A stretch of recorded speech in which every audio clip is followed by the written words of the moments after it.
Hi everybody, welcome to the show today. I'm Sharon and today we're going to talk about dating sucks. I get that, but please do not give up on love. And I know that, it's kind of 2 days before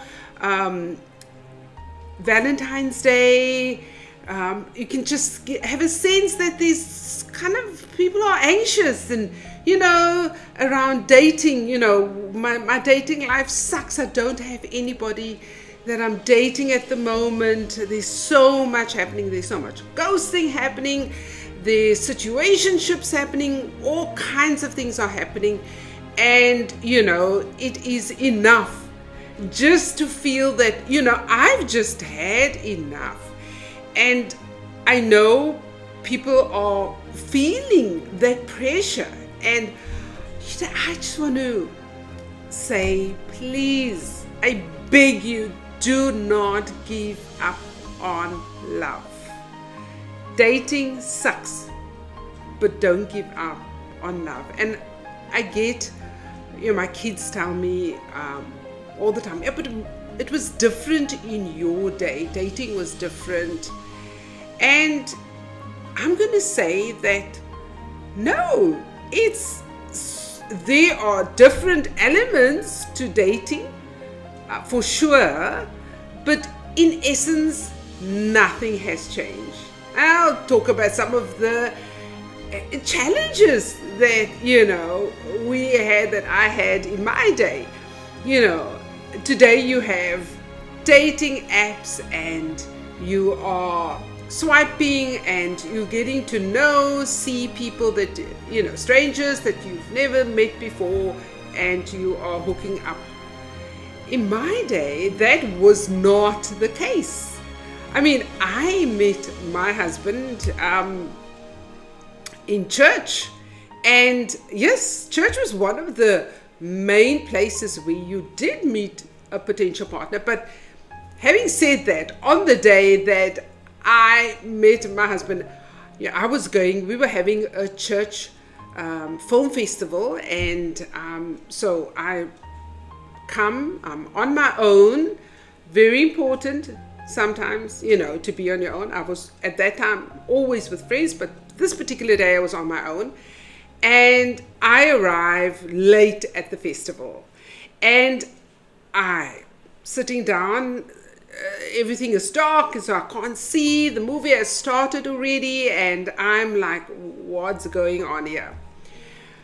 Down in this long pew, somebody is sitting, and I'm like, let me just ask, what is this movie all about? And right there, and then he mumbles something, and I thought, oh, cute voice, nice. And I thanked him, and of course I moved back to where my seat was. So after the movie, everybody's leaving, and we kind of bump into each other, and I'm just checking in. How did you find the movie? I'm like, okay, and so we start a brief conversation, and from there, as we're talking, he seems to be pulling out a couple of information, like, where do I work, what do I do, and very minimal information. And it turns out that the reason why we had not ever met before was he was going to an earlier service on a Sunday, and I was going to a later service, and so of course we just would always miss each other. But as we were just chatting about the movie on that particular night, we kind of mentioned, the movie that we saw at the church earlier was kind of a Shakespearean take on the Bible, and it was summertime, and they were running in the community. They were doing a Shakespearean kind of festival out in the outdoor gardens. And one thing led to another, and we decided, oh, okay, let's, would you like to check this out? And we do. So remember, I said earlier, there was no cell phones where you could go, no profile that I could go and check on Facebook, see what his Facebook posts were, nothing. Okay. And I then gave him my phone number, and remember at that time, phones were landline. It was a massive, bulky thing that rang, and somebody picked up. If it was, every household had at least one, or sometimes two, but at least one phone in the house, and anybody could pick it up, right? And so when you had a prospective person picking up the phone, phoning you, it was game for all. Anybody, your mom could pick it up, your dad could, your siblings could pick up the phone. So, when the person phoned, everybody knew there's somebody on the scene. And I kind of, looking back, I kind of like that. So, there's a lot of teasing that happens, but that is part of that early stages of vetting. So, your siblings would be saying, is it this? And I hope he isn't like that one. And so there's a lot of teasing. But what I'm saying is the vetting happens very early on. And I feel that sometimes today, the vetting takes so much longer to happen, where you having to do a lot of the sorting out for yourself, whereas if you had input from others at a very early stage, today they're talking about sort of hot trends around sort of getting to the core or hot topics very early on, and I totally agree with that. I think that that's a smart way to do. I think that just when you are dating, get to those hard topics early on. Check out to see where this person is at with issues that are important to you. Which brings me to the next point, and that is you have to know yourself. If you don't know yourself very well, you are setting yourself up to be disappointed.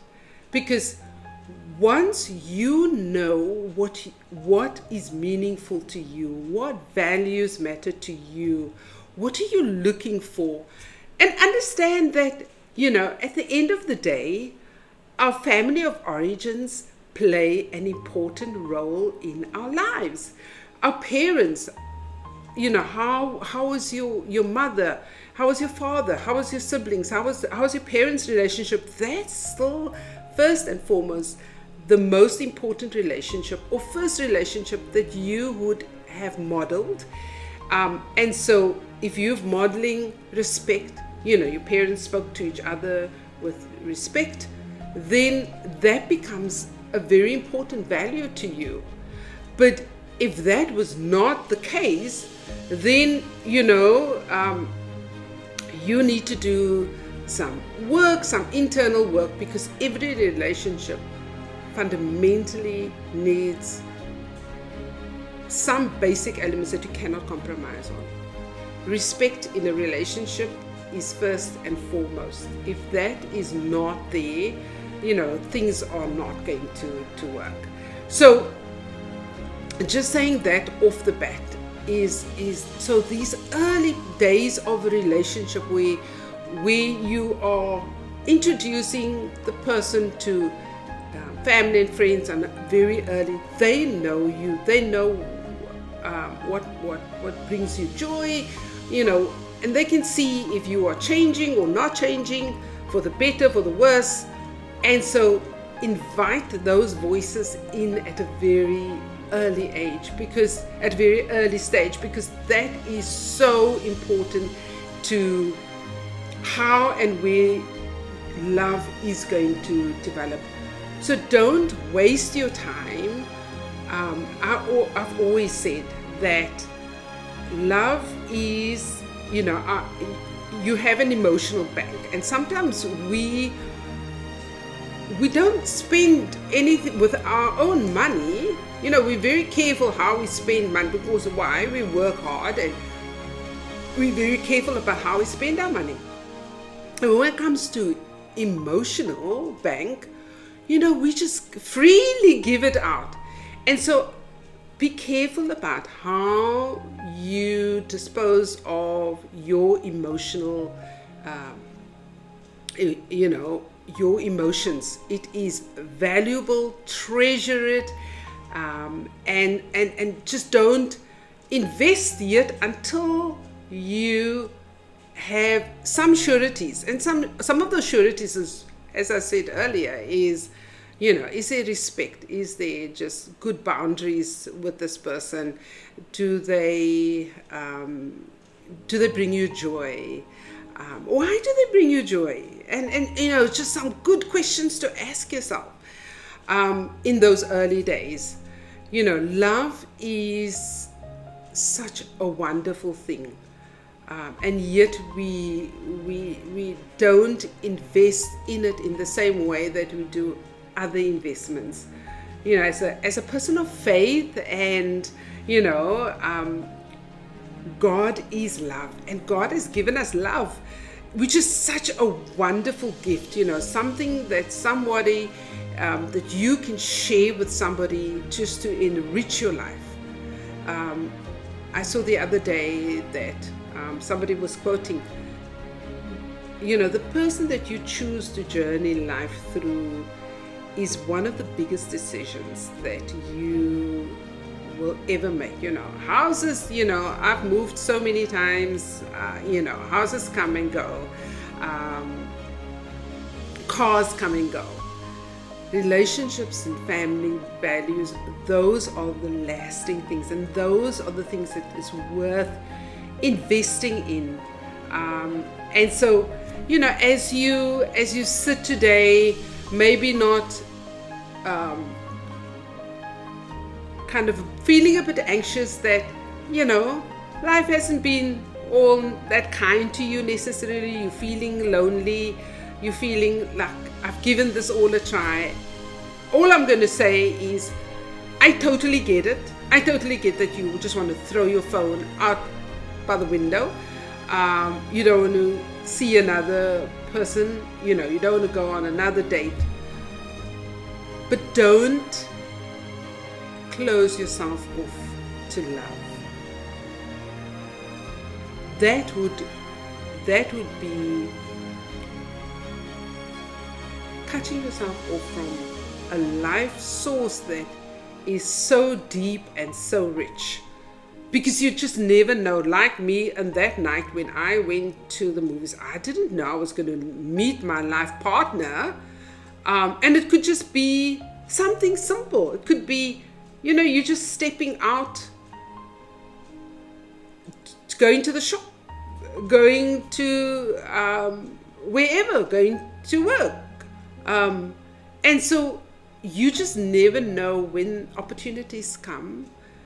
Sometimes it's by design, sometimes it isn't, and that's okay. I've always said it's like, nobody cares how many dates you've been on. The most important thing at the end of the day is finding one person. All you need to do is find one person that you're going to journey life through and spend the rest of your life with. So I hope that this is really an encouragement to you to not to give up on love. I know it's a hard journey. I was there. I know what it feels like, but have faith. Don't give up on love. So I hope that you just feel a little bit encouraged, that you don't and that you don't feel alone.